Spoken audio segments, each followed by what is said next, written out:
Welcome to the deep dive. Today, we're tackling something maybe a bit controversial, but definitely relatable. Oh, yeah. What's that? The strategic art of ignoring emails. You know, because sometimes, well, not replying is the best reply. Ah, the silent treatment digital style. It's a whole unspoken language, isn't it? This non-response thing. Totally. It's that whole silent symphony of the inbox. We're going deep into that today. It's fascinating, really, how doing nothing online can actually, say so much. Yeah, There are definitely some power plays involved. exactly. And I bet you've seen it. Like, why does I'll circle back almost always feel like, well, like the conversation's over, dead on arrival? Uh-huh. The polite door slam. Right. Or how do you actually ignore your boss strategically when you really can't deal with that request right now without, facing the consequences? That's the tightrope walk. And haven't we all wondered, like, is there a perfect amount of time to wait before replying, to maybe create a sense of urgency or maybe the opposite, a distinct lack of it? Absolutely. These are like the hidden currents in how we talk at work Mm. and understanding them. It's not just about dodging tasks. It's about getting the dynamics. Hmm. So, in this deep dive, we're going to break down three main levels of professional email avoidance. We'll look at some pretty clever techniques for ignoring emails without, hopefully, getting caught. Clever or maybe slightly sneaky. Huh, maybe both. And we'll even touch on how different cultures might see this whole ghosting thing differently. Okay, sounds good. Our insights for this, they come from this collection of observations we've put together. It's called 77.pdf. Think of it like, I don't know, field notes from the digital workplace. Right. It should give us some interesting angles on this whole thing. It's pretty much everywhere in professional life now. Okay, let's get into these levels then. First up, based on our notes, is what we're calling delayed, or, the plausible deniability zone. Ah, yes. The waiting game. Yeah, this is basically just waiting, let's say 3, maybe 5 business days before you even think about hitting reply. What's the hidden message there? Well, on the surface, it's usually something like, oh, so sorry for the delay. Right. Yeah, dripping with fake remorse. Exactly. But underneath, Yeah. it's often not really about being sorry at all. It hints that you're, super busy, maybe totally swamped, without actually having to say it. Right. It's the slow burn, you get to it Mhm. eventually. But chances are the urgency, whatever it was, has kind of faded. Okay, tier 2, implied. We're also calling this one the soft no. Okay, the soft no. How does that one work? Well, a classic sign is that phrase, let me look into this. Sounds helpful, doesn't it? It does, yeah. Sounds like you're on the case. Proactive.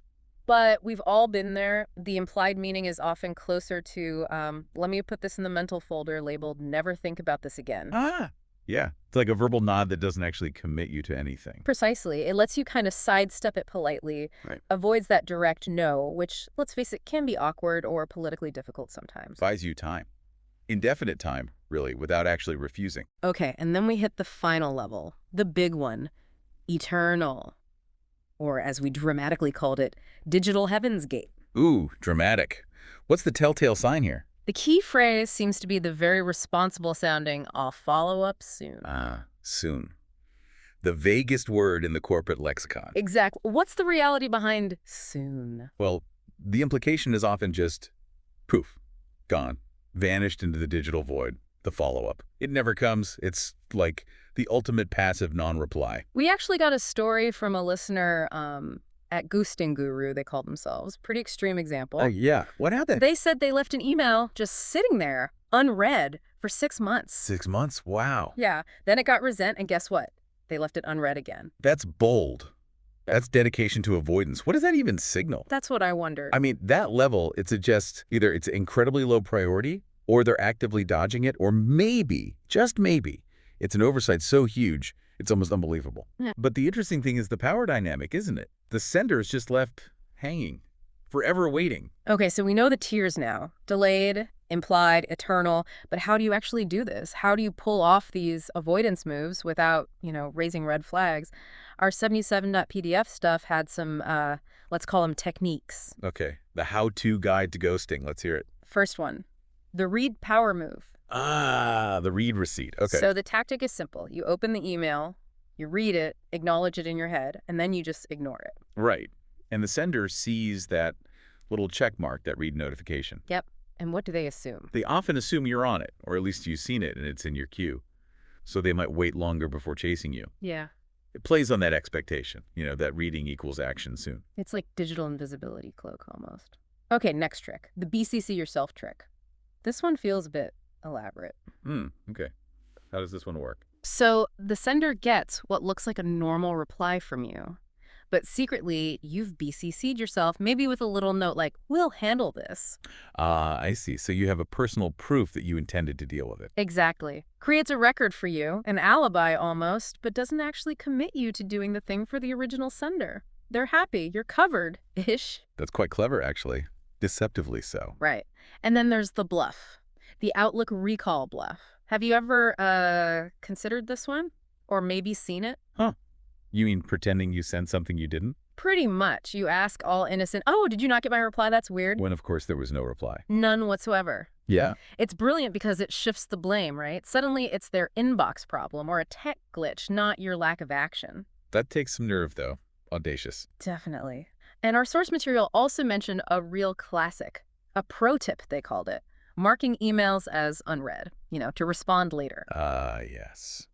The eternally optimistic unread flag, where later means possibly never. Exactly. Why is that so common, do you think? Well, marking it unread, it can sort of clear your mental plate for a moment. You feel like, okay, Yeah. acknowledge, I'll get to it. Even if deep down, later is flexible. It's like cognitive offloading, putting it aside mentally. Makes sense. And we got this listener hack, too, from Ig Hat at Inbox Zero Tyrant, their move.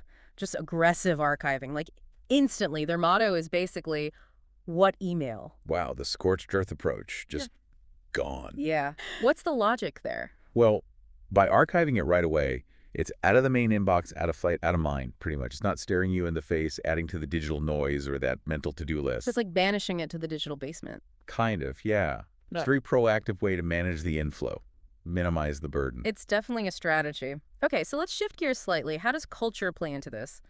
Our 77.pdf notes had some, maybe generalizations, but interesting points about cultural differences. Right, because how silence or delays are read can really vary, can't it? What's normal or even polite in one place might be super rude somewhere else. Exactly.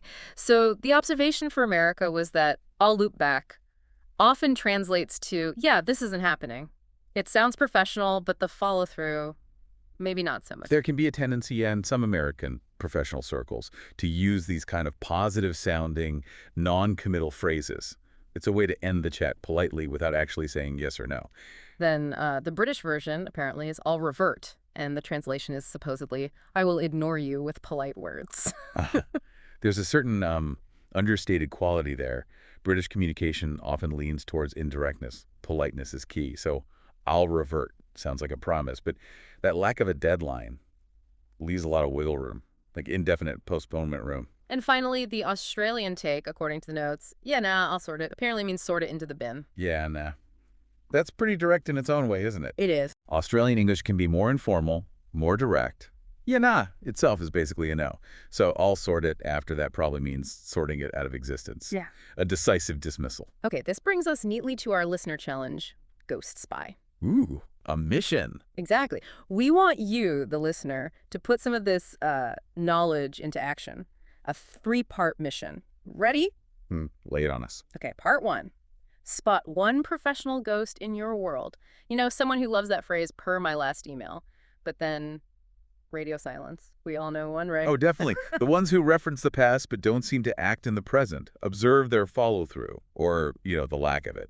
Task 2. Try out the read life. Just for science. Open an email, take it in, and then consciously. Do nothing. See what happens. How long does it take for them to follow up? And notice how you feel, too. Does knowing they know you saw it change anything for you? Less pressure, maybe. Good point. And finally, task 3. Deploy the phrase, let me check. Use it on any request you'd secretly rather ignore. Remember, for this challenge, check means ignore. Okay, the ultimate deflection. Yeah. Our notes even gave an example.